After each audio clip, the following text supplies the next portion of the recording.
La montée des eaux qu'a connue Brazzaville et d'autres départements du Congo, du fait des pluies diluviennes, est un phénomène inquiétant. Les scientifiques pointent du doigt l'occupation massive des zones à risque, c'est-à-dire les abords du fleuve. Mais qu'est-ce qui a fait qu'on ait des victimes beaucoup plus importantes, etc., etc. Mais c'est tout simplement parce qu'on a permis aux gens de s'installer sur le lit majeur du fleuve, c'est-à-dire les plaines inondables. Aller voir aux cataractes, c'est pas possible. On ne peut pas construire par là. Aller vers le viaduc, c'est pas possible. On ne peut pas construire par là. Le fleuve reconnaît son lit. Donc quand on vient construire sur le lit du fleuve, le fleuve, un bon jour, il revient réclamer son lit. Ça, c'est mon lit. Dégagé. La faute revient également aux prévisionnistes composés des hydrologues, climatologues et bien d'autres acteurs qui, normalement, ont pour mission alerter pour que la population soit mise à l'abri de ces catastrophes naturelles.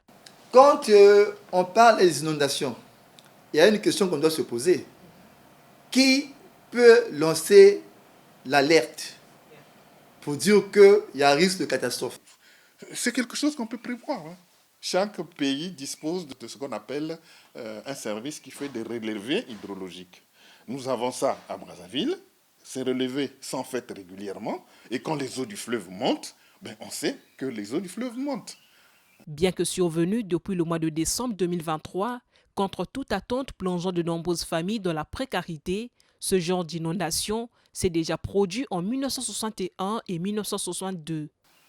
Mais pour les natifs de Brazzaville, je dis bien pour les natifs de Brazzaville, en 1961 et en 1962 se produisent de grandes crues. Je dis bien, se produisent des grandes crues. L'urgence de délocaliser les populations habitant aux abords du fleuve s'impose au regard des dégâts enregistrés.